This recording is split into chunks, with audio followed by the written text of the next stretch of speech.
Hello, good morning students. Welcome to CMJ Prakhar e-learning platform. I am Kadambini, your social science teacher. आज हम topic करेंगे factors causing land degradation. It means यानी कि कौन कौन से ऐसे कारक हैं जो लैंड को खराब कर रहे हैं, यानी कि उसको डिग्रेड कर रहे हैं. डिग्रेड का मतलब ही है उसे लैंड को खराब करना. डिग्रेडेशन का मतलब क्या है? लैंड का खराब होना, यानी कि उसका वेस्ट होना. ठीक है, तो अब कारण कौन कौन से हैं स्टेप बाय स्टेप क्लियर करेंगे, क्योंकि अगर कोई चीज खराब हो रही है तो हर एक चीज के खराब होने के कुछ ना कुछ पीछे रीजन होते हैं, कुछ ना कुछ उसके पीछे कारण होते हैं. तो यहाँ कारण क्या रहा है लैंड का खराब होने का? फर्स्ट देखेंगे हम डिफोरेस्टेशन. डिफोरेस्टेशन मतलब यानी कि पेड़ों का कटना, पेड़ों की कटाई करना, जंगलों को साफ करना. That is called deforestation. तो अब डिफोरेस्टेशन यानी कि मान लो कि ये पेड़ है, ठीक है, ये लैंड है हमारी और इसके ऊपर पेड़ बने हुए हैं बहुत सारे. ठीक है, ये बहुत सारे यहाँ पर पेड़ बने हुए हैं. अगर अब पेड़ जो है, पेड़ की रूट्स जो है वो नीचे जमीन में है, जमीन से अटैच है.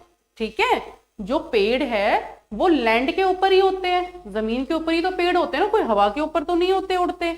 ठीक है, तो जमीन के ऊपर पेड़ होते हैं और जमीन से नीचे उनकी जड़ें जो है वो फैली हुई होती है और वो उनको जकड़े रखती है, जमीन के अंदर वो फिक्स हो जाती है, जकड़ के रखती है उन्हें, जड़ों को जमीन से.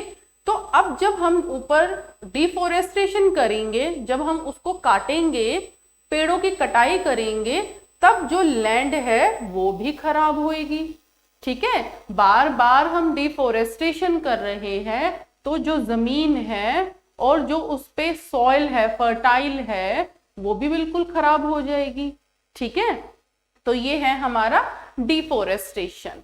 नेक्स्ट आएंगे ओवर ग्रेजिंग. ओवर ग्रेजिंग का मतलब क्या होता है? यानी कि ज्यादा ग्रेजिंग कराना, यानी कि एक्सेस, ज्यादा उसमें क्वांटिटी में जो है ग्रेजिंग करवाना. अब ग्रेजिंग कौन करवाएगा?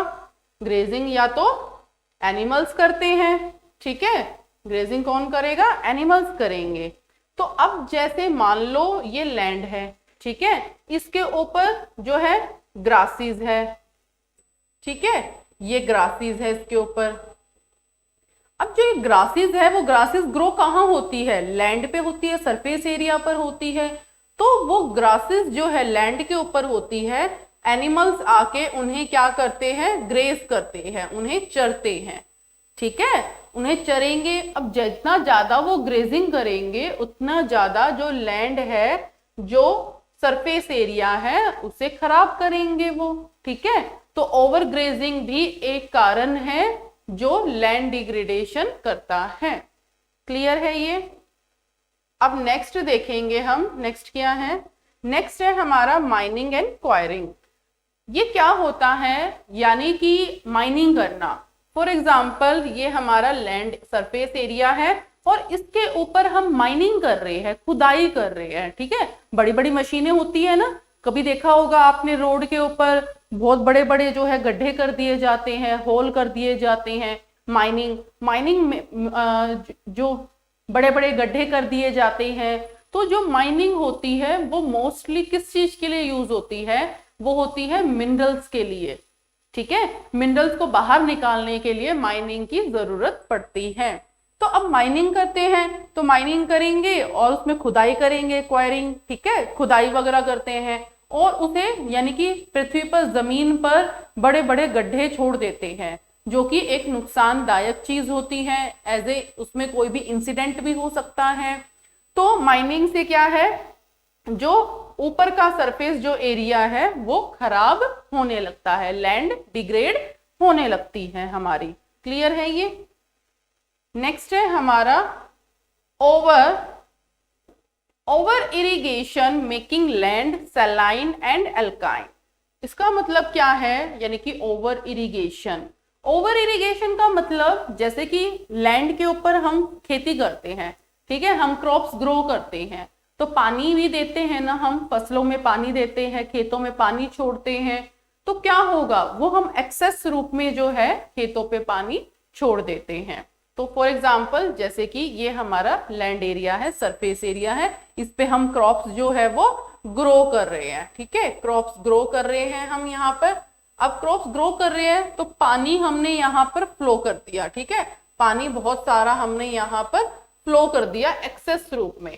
ठीक है, एक्सेस रूप में हमने पानी को उसमें छोड़ दिया, ओवर इरिगेशन हो गया। ओवर इरिगेशन से क्या होगा, ज्यादा पानी हमने उसमें छोड़ दिया तो जो सरफेस एरिया पर जो मिनरल्स वगैरह होंगे, जो अच्छी क्वालिटी होगी, वो सारी क्या है, बहकर और खराब हो जाएगी, वो चली जाएगी, वो कहीं कहीं पर जाके वो डिपॉजिट हो जाती है। ठीक है, और बार बार ओवर इरिगेशन से क्या होगा, सलाइन जो नमकीन पानी है वो क्या करेगा, फसलों को खराब कर देगा वो। ठीक है, क्योंकि पानी कहीं ना कहीं जो है जमना शुरू कर देता है। ठीक है, तो उससे क्या है, हमारी फर्टिलिटी जो है वो खराब होने लगती है लैंड की, जिससे कि लैंड डिग्रेडेशन भी होता है। क्लियर है। फिर आएगा next, dust generated from cement ceramic industry.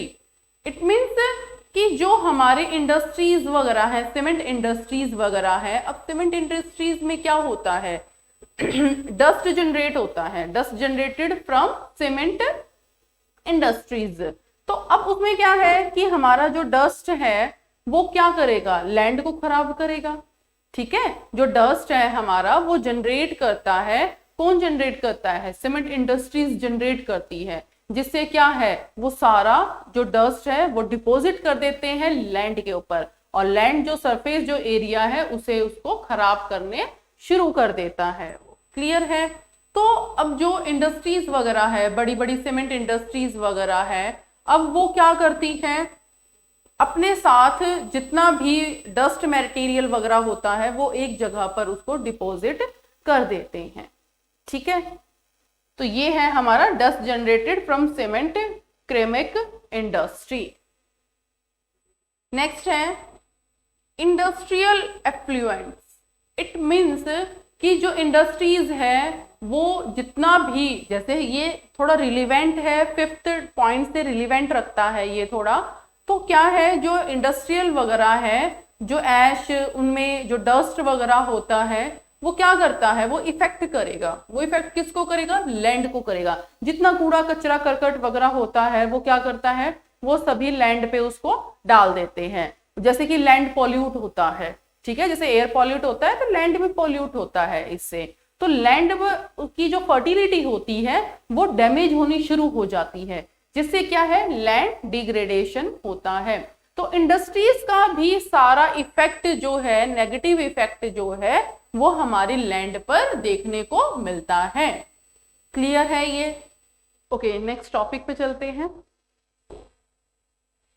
Suggestion for conservation of land, यानी कि इससे पहले हमने जो टॉपिक में पढ़ा था वो था लैंड डिग्रेडेशन, यानी कि लैंड खराब हो रही है, उसके क्या क्या कारण थे।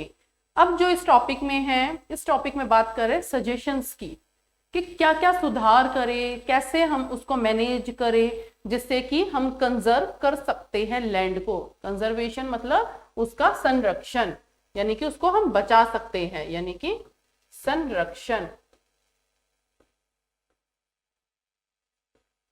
संरक्षण करना, उसका बचाव करना। ठीक है, तो फर्स्ट है हमारा, जितना भी हमने इससे पहले वाले टॉपिक में पढ़ा है ना, डिफोरेस्टेशन वगैरह, माइनिंग वगैरह, जस्ट बिल्कुल उसके अपोजिट में हम कंजर्वेशन के पॉइंट्स पढ़ेंगे। इजी है बहुत ज्यादा, स्टेप बाय स्टेप आपको बिल्कुल क्लियर हो जाएगा, क्योंकि इससे पहले हमने उसके कारण पढ़े हैं, तो उसके अपोजिट में उसके बचाव कौन कौन से होंगे ये आपको क्लियर हो जाएगा इसमें।